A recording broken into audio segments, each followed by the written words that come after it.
Hi, everybody. So, to say the least, we have some explaining to do. Yes, we do. When I started the broadcast, I had no idea that I was accidentally streaming on my school email. So, to say the least, this is an apology for the inconvenience. This is absolutely my fault. I take total blame for what has happened. The entire first half has gone by unstreamed on this channel, but we did stream it on my school account, and as soon as I can, I will be uploading the first half of this game to this channel as soon as I can. Once again, sincerely apologize for the inconvenience, but for now, the best thing we can do is move on and continue the game. Okay, to give you guys a little bit of a head start, we're just starting the second half, and Ames is up 26-24. Caroline Wade has 19 points. Caitlin Clark has 12 points. And Tegan Lipsy just picked up her third foul of the game. Is there anything else I'm forgetting before we just move past this? Nothing really. It's been close the whole time, and we haven't seen a definitive leader. I think the biggest lead we saw from anybody was Dowling with a 5-point lead at 7-2. Otherwise, I think we've given everything that you guys need to know. Just sit back and relax. In which case, let's move on and pretend that didn't happen. Here's Ames at the top of the key with 7:30 to play in the third. Lipsy at the baseline, out to Spraggins at the left wing. To Waite. Caroline Waite at the baseline. It's good. 28-26. With 7:17 to play in the third. She now has 21 points, and there's Clark who strikes right back. Silence the crowd that time.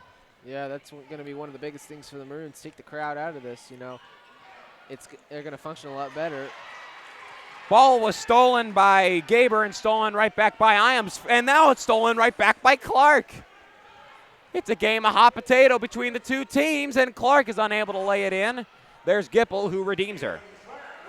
6:45 to play in the third. Actually, it was Clark who laid it in, they're saying.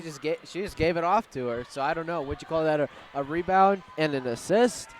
Or would you they just gave the rebound to Clark, I believe. Really not sure in this situation, and a foul is called. They're going to call that on Clark. Yes, they did. Number 2.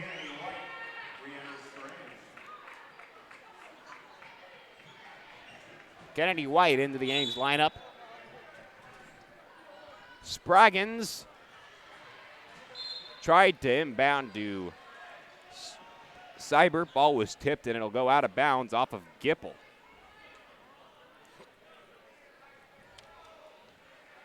If you're just now tuning in, you can rewind to the beginning of this video to find, with about a minute in to the beginning of this video, to find out what happened, if you're just joining us. 6:15 to play in the third. Here is Ames, left wing three. No, rebound's going to be taken by McVeigh, and the ball will go the other way. Here's Clark with the ball. Right wing, deep three. No, and the rebound is going to be taken by Gipple. And actually, the ball will be taken by Waite. And a foul is called.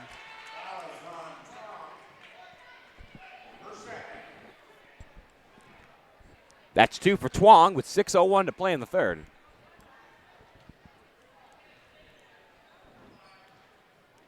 Spraggins inbounds to Wade, who gets it right back to Spraggins. 5:56 to play in the third. Spraggins to Seibert at the left wing. Seibert to White at the top of the key. Probably should have taken that. Yeah, I would have. Lots of open space. Here's Wade at the left wing trying to shake off Clark, who hands it off to Seibert, right back to Waite at the left wing. Waite moves back to the center circle. Gets it to Seibert, who lays it in. 5:23 to play in the third. 30 apiece.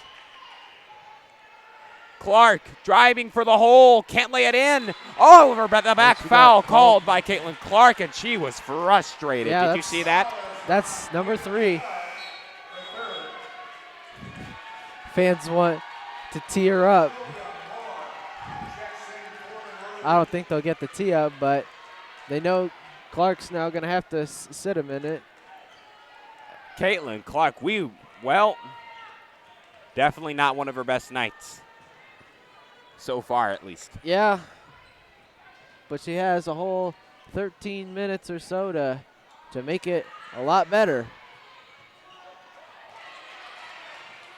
Here's White. Fouled.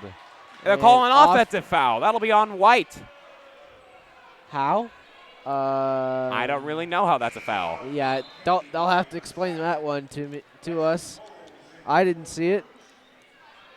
Honestly, I think she should have pivoted to her right and get the bucket, but no, nothing more to it. 4:50 to play in the third. Here's Moore underneath, who lays it in for the 2-point lead. Bulls actually 32-30 with 4:40 to play in the third. Gaber with the assist. Wait, and the little Cyclones looking to strike right back. Pass to Spraggins at the left wing. Spraggins out to Ames at the top of the key. Ames taking her time. Drives for the hole. Can't lay it in from the elbow. White's, tried to redeem her, and she's fouled on her way to the hole. And as she went up for it, and that's going to be a foul that they will call on Gipple. 4:17 to play in the third. White will shoot 2 from the line.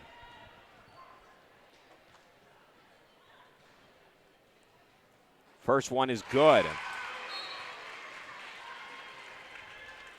By Kennedy White, who shoots 60% from the line.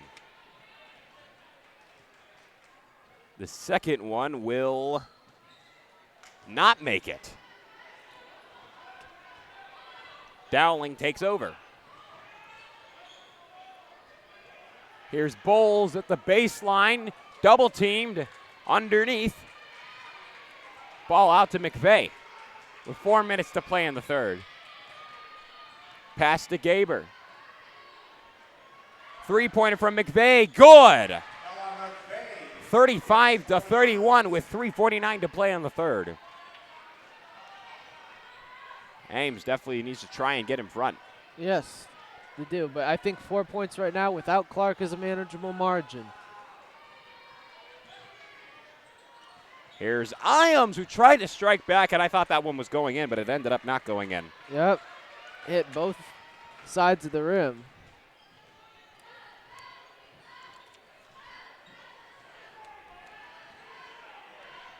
Here's Gipple in the corner. 3:15 to play in the third. McVeigh at the right wing. Driving for the hole. And there's, a block from Iams, but they'll call it a foul. That'll send Bowles to the line.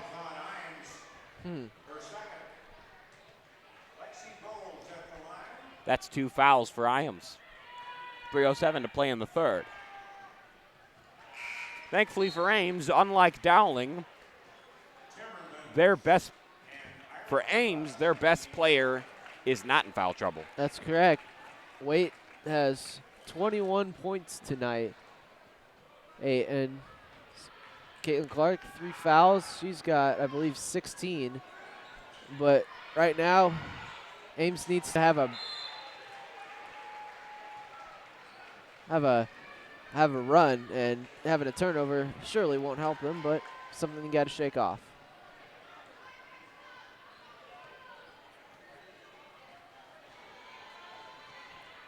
Here's McVeigh. McVeigh at the baseline. Pass out to Bowles, who lays it in. 38-31. Seems like Dowling doesn't even need Clark right now. Yeah. Well, next year they're going to have to learn to play without her, and somebody else is going to have to step up and be a top scorer. And a reach-in is called on, I believe they got Gipple for that. Nope, they got McVeigh.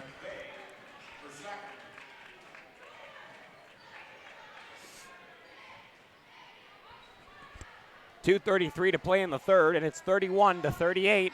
Ames has a chance to decrease that lead. Here's Waite. Waite at the top of the key. Finds Ames.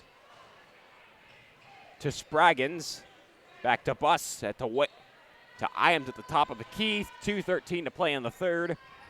Spraggins from the baseline drags it in. 2:07 to play in the third. 38-33, a timeout's taken by the little Cyclones. And we'll take a break as well. Keep it right here. You're watching AHS Basketball on AHS Sports Network on YouTube.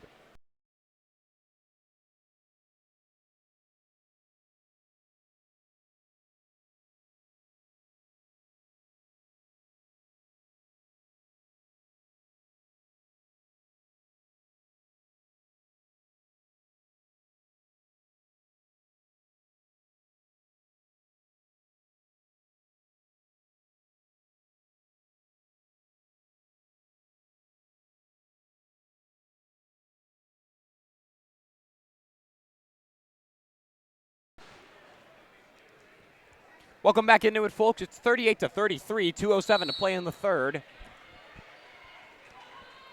Caitlin Clark still not in. And it's a smart move by Dowling because at the end of the day, Caitlin Clark can make clutch plays when you need her to. It's good to not have her foul out. Bowles, no good, but a foul is called. 1:53 to play in the third.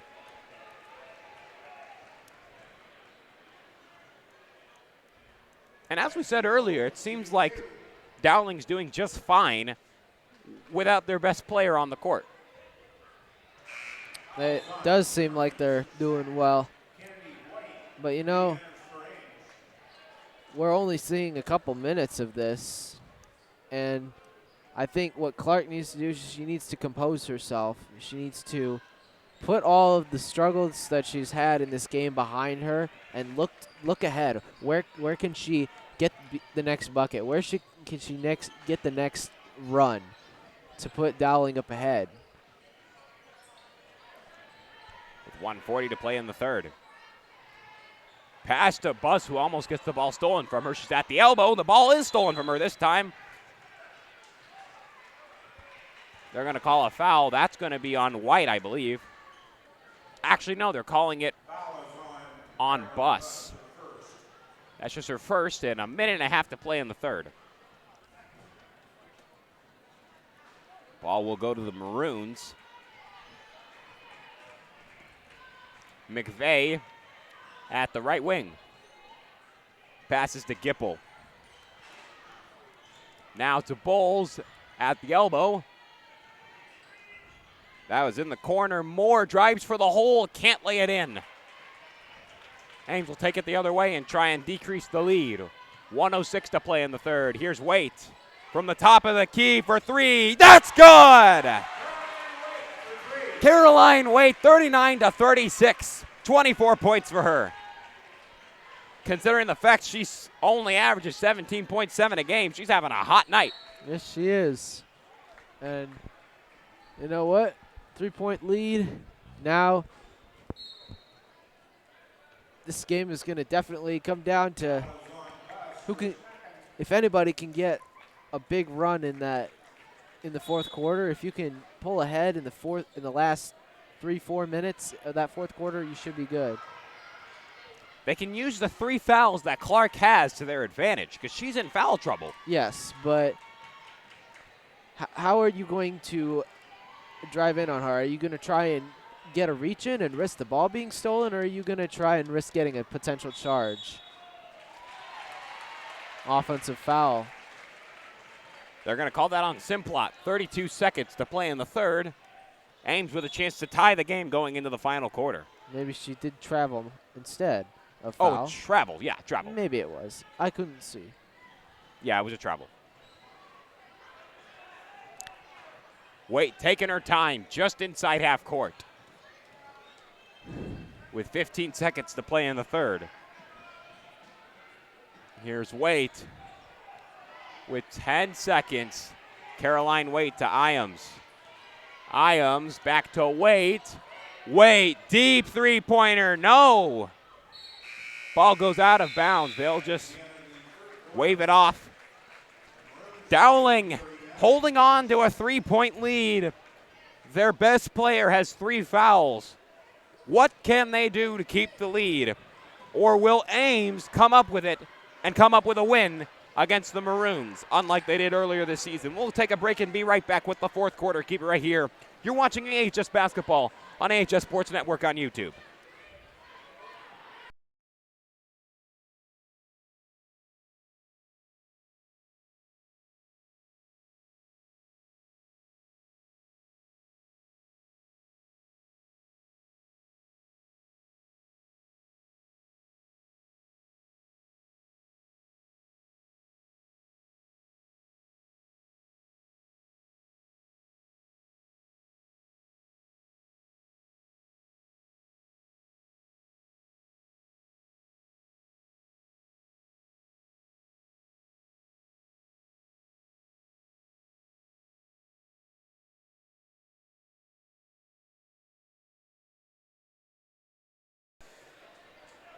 Welcome back into it, folks. We're just about to start the fourth quarter. The Maroons are only up by 3 points. And Caitlin Clark back on the floor with 3 fouls. Caitlin Clark will have to be extremely cautious in order to make sure that she does not foul out of this game, because if Caitlin Clark fouls out of this game, it might not be a very good situation for the Maroons. Yeah, but we've seen that they can do quite well when they don't have her on the floor. And again, and then you look at Lipsy, she's got 3 fouls, hasn't scored tonight yet, but regardless, I think this will be a tight one to the finish. Waite shakes off Clark to make it a 1-point game, 39-38. Clark fouled on her way to the hole as she makes it. Sure, Caitlin Clark's been waiting for that. Yeah, that was very fast from when the 3-pointer was made to the foul was probably about 3 seconds. As Clark makes that one. Number 11 fouled number 11 twice. Both fouls Seibert has were both against Caitlin Clark. Yes, they were. 7:20 to play in the fourth. Ames baseline jumper's no good. Waite gets it back and lays it in. 42-40 with 7:10 to play in the fourth. Here's Clark. Doesn't pick the ball up until it gets to her. Here's Gaber. Gaber to Simplot. Now it's Clark. Drives for the hole. Can't lay it in. It's missed, and it's 6:49 to play in the fourth. Waite to Spraggins. Spraggins drives for the hole. No! But she's fouled. And that is going to make a dangerous situation for the Maroons. Wow. Caitlin Clark, the best player on their squad, 4 fouls. I didn't even see her in the lane there, but apparently she did foul for her 4th. One more foul, and Caitlin Clark is done. And at this point, I think you have to wait till the last 3 or 2 minutes to put Clark back in. Yeah, you know, there's too much risk right here. Too much risk of losing her too early.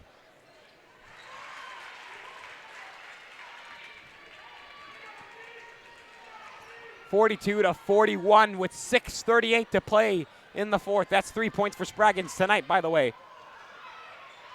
And a shot is no good from Twong. Ames looking for their first lead since the first half. No.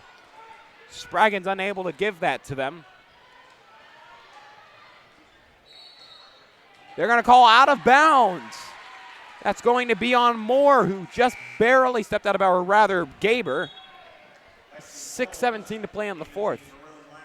And Bowles checks into the Maroon lineup. Ames with a chance to take the lead with 6:17 to play in the fourth. Yeah, they do have a chance to take the lead, and I think it's gonna be a big turning point in this game right here. And here's Lipsy, who is fouled on her way to the hole. And she has a chance to take the lead with 6:06 to play.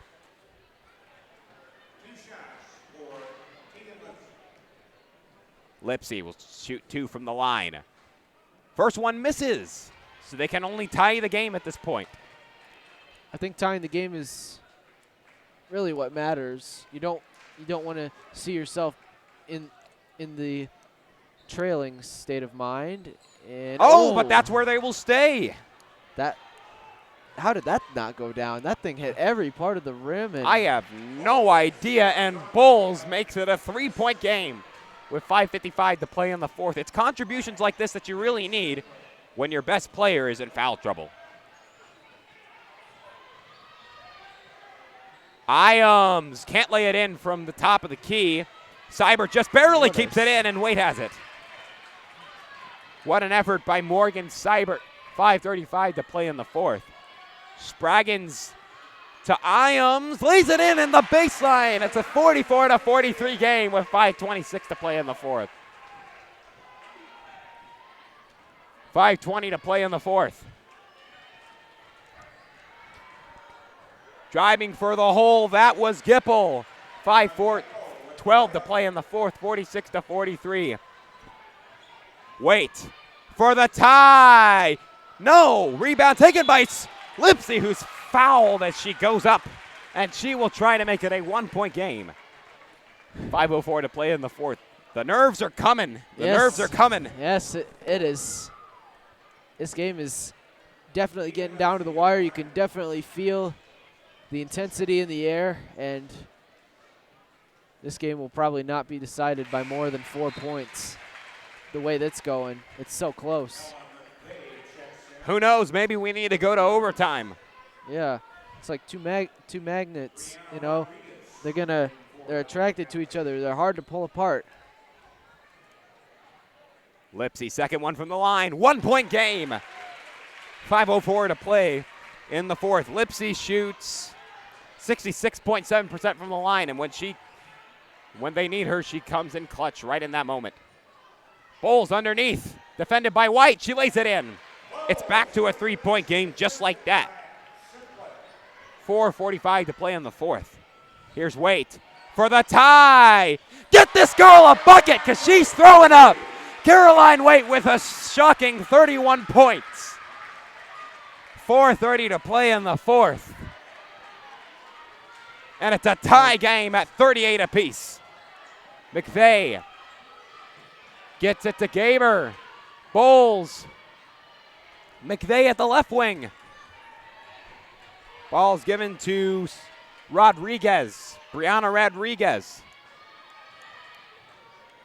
And it's stolen away by Waite, but they get it right back. This time it is stolen away. And a foul is called on Dowling. The ball's going to Ames. It's going to be a 1-and-1 here for Lipsy again. Hasn't had much. Well, I shouldn't say hasn't had much. She made her last 2. Ooh, she's been pretty good from the free throw line this year, and these are going to be some clutch free throws that she's going to need to make. Take the lead. And Timmerman checks into the Ames lineup. 4:05 to play on the fourth.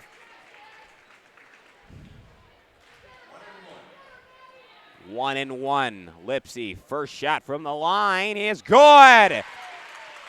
Ames with their first lead of the second half. 49-48. Second one by Lipsy is good. It's a 2-point game. 50-48. Clark is back into the lineup with 4 fouls. Clark, here she is driving for the hole and ties the game. Right back to 50 apiece with 3:55 to play in the fourth. And here's where you gotta be careful. If you're Caitlin Clark, I don't even know how much pressure I'd put on. You cannot afford another foul. Iams for 3, no. She gets her own rebound and lays it in. Ames back in front, 52-50. It was like a moment of silence, and right as Ames made it, the crowd went wild. Yes, this is, wow. I think you have to find a way to get Clark to foul out. Have to find a way to not give her easy buckets either, because she's gotten a few, and a turnover. And the ball goes out of bounds. As Kennedy White checks into the Ames lineup, and Ames with a chance to increase their lead. And Caitlin Clark could be done on this possession if she's not careful. Here's White with the ball. 3:12 to play on the fourth. Lipsy. And the ball is stolen. It'll go back to the Maroons. It'll be Clark for the lead. No, off the top of the rim. Clark with 21 points. And here's Waite. Driving for the hole. Can't lay it in. Lipsy.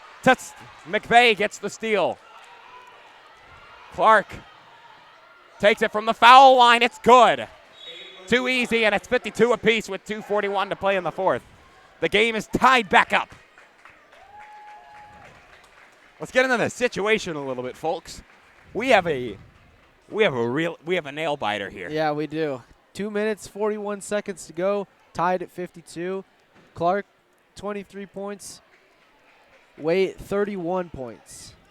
I mean, if you're talking about putting the team on your back, there's two perfect examples right there tonight. Wow. Wow is all I can say. Great game. Hopefully it has a good finish, and it should. So far, we're set for a good finish. Just 2:41 to play on the fourth. Caitlin Clark, 4 fouls, 1 more, and she heads to the bench for the night. That would be very unfortunate for Dowling. Yes. I think that Clark is not going to foul only if she's only going to foul if she has to. And that's if, like, Dowling are down by 3 points with seconds to go and they don't have the ball. I think that's the only way I can see her fouling out of this game. With 2:36 to play in the fourth, Ames with a chance to take the lead as the game's tied up at 52 apiece. Ames finds Spraggins at the right wing. Pass to Spraggins, who lays it in. Oh! They'll call a foul on Waite. Ooh, lots of contact happening between Clark and Waite in that play. If that went the wrong way, Clark could have been going to the bench for the night. Yeah, she would have been done for the night, but now she'll probably tie it up considering the way that she's shot free throws recently. And she misses. I stand corrected. Caitlin Clark at an all-time low, it seems like. Spraggins drives for the hole. Can't lay it in. White the rebound. Oh, and a travel is called. 2:02 to play in the fourth. And the Maroons with a chance to take the lead. This is the person you get it to right here. It's Clark. The right wing, her hot spot. She's going there. Passes to McVeigh quickly. McVeigh to Clark. And I believe they're going to call a foul. No, the ball goes the other way. They will call foul. That'll be on Twong. That's 3 for her. 1:49 to play in the fourth. I don't know what they were going to call it for. Maybe a hold. I didn't see a moving screen or nothing. But a jumper from the elbow with a minute and a half to play in the fourth. Waite puts up a 3. Timeout was taken before Sullivan. Before Waite made the three-pointer, Sullivan called a timeout. Oh, boy. She made it? She made the three-pointer, but Sullivan called a timeout right before she shot it. That Well, we'll leave it to other people to determine the call. I think in the moment, I think that Sullivan was right to call a timeout because he didn't like the movement that he saw or a lack of it. Will it affect the game? Who knows? Let's try not to jinx it, although sometimes it happens. But got to look at the positive here. A minute 28 to go. 2-point game. This thing's not over until that buzzer sounds. And when that clock hits 0. What a ride to the finish it'll be. It's going to be the end of the roller coaster ride that has been tonight. Can't wait for it to come to an end, but we just want it to keep going. It's so good. With 1:28 to play in the fourth, Ames with a chance to extend their lead once again. 54-52. Spraggins finds Waite. Waite. Great ball movement by Waite, but she can't shake off McVeigh quite yet. With 1:10 to play in the fourth.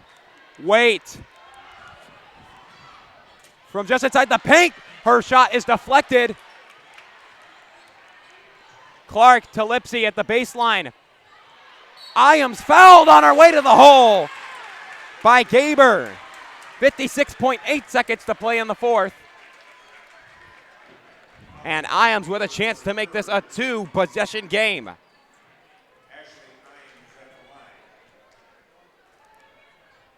Iams' first one is no good. So at the end of the day, Kennedy White checking into the Ames lineup. Ames will have a chance to tie the game, or Dowling will have a chance to tie the game if this next one is good. 84% from the line is what Iams is. And that second one is good. 56.8 to play in the fourth. It's 55-54. Here's Clark. Can't lay it in. She steals the ball and lays it in. It's a 1-point game with 45 seconds to play in the fourth. Wow, this is going to be a close one to the end. You just have to be careful that you don't lose the ball here. And the ball is stolen.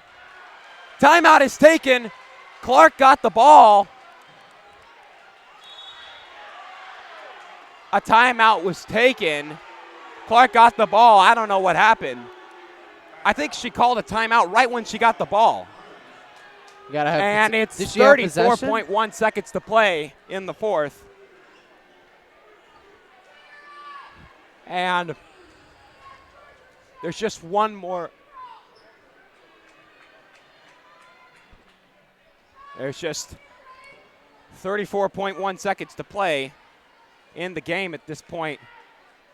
If Caitlin Clark really did call timeout right then and there, then they could go for the win. They could go for the win. I think, personally, I would get a bucket so you have the lead and then force Ames to go into desperation mode. But you know what? Anything can happen, and it usually does, as the great Murray Walker once said. But we'll see how this one plays out right before our very eyes. Okay. Give me a second.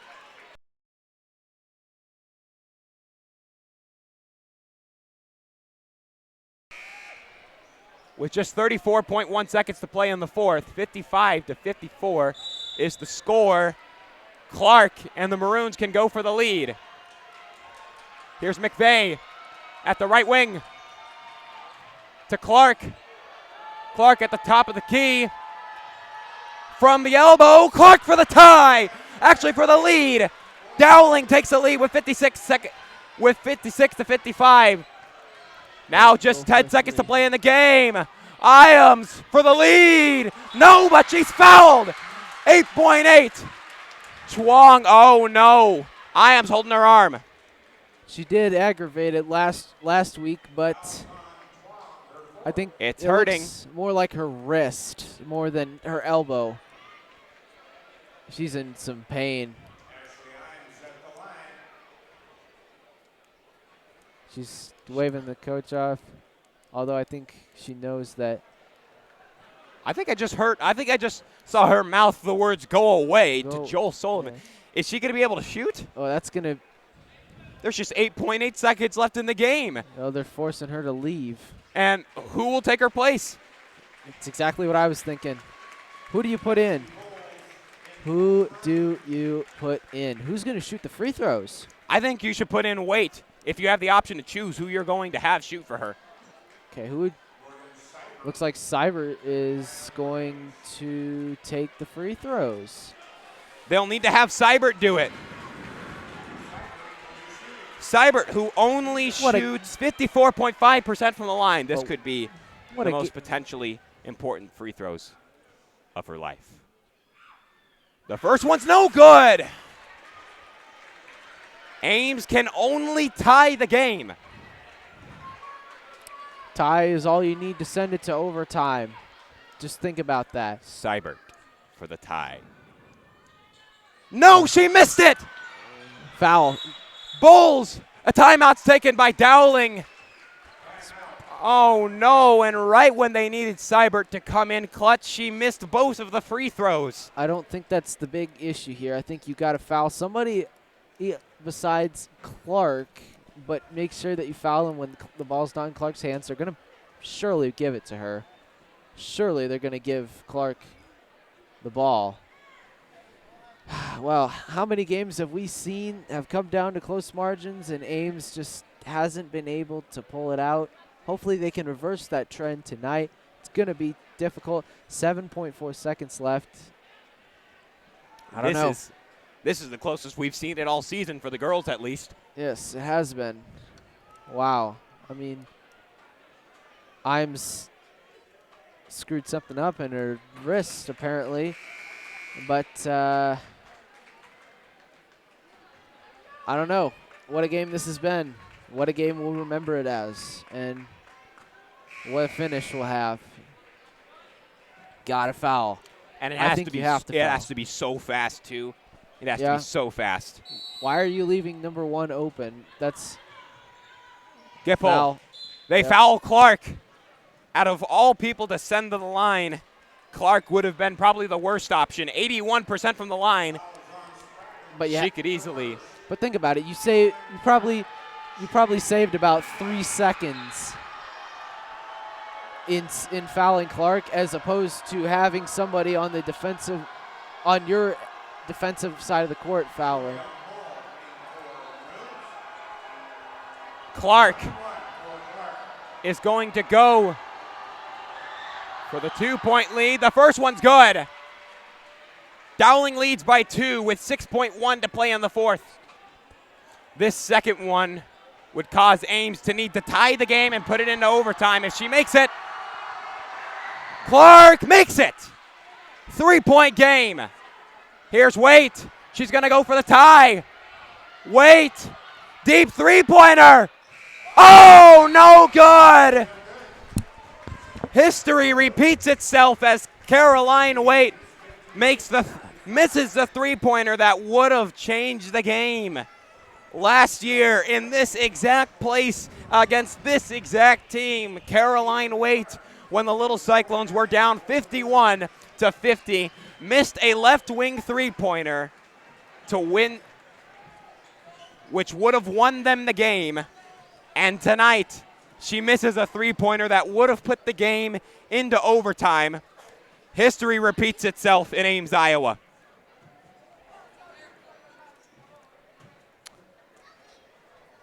I am speechless at what just happened.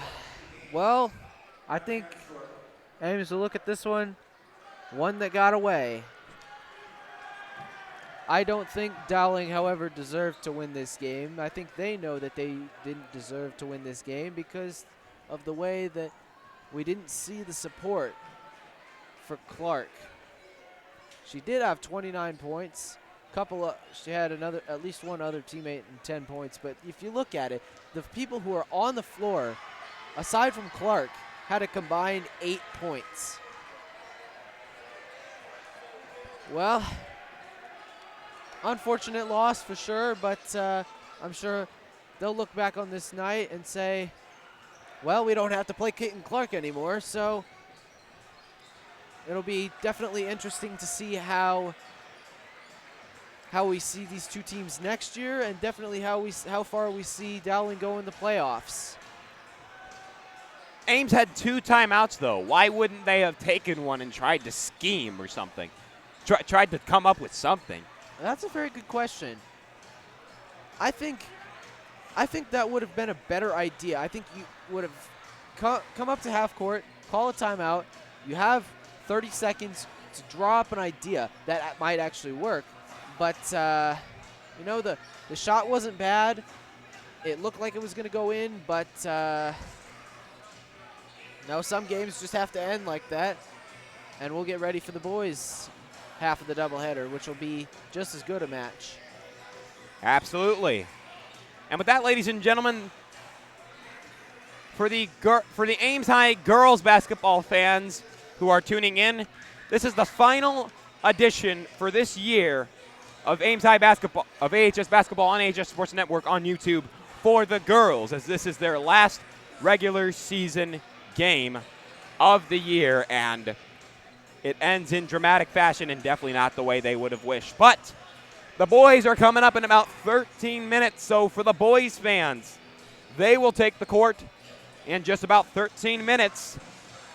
The boys will have 2 more games that we will broadcast this upcoming Tuesday against Waukee and a week from tonight against Des Moines East right here on AHS Sports Network, as long as I don't accidentally put the first half of the game on my school channel like I did tonight. But anyway, we're going to move past that mistake, and that's going to do it, ladies and gentlemen, for this edition of AHS Basketball on AHS Sports Network on YouTube. For the girls basketball fans who tuned in this season, thank you for tuning in. We appreciate your support, and we hope to see you next season. I'm Carter White. I'm Ryan Eggert. The voices of your Ames High Little Cyclones, signing off.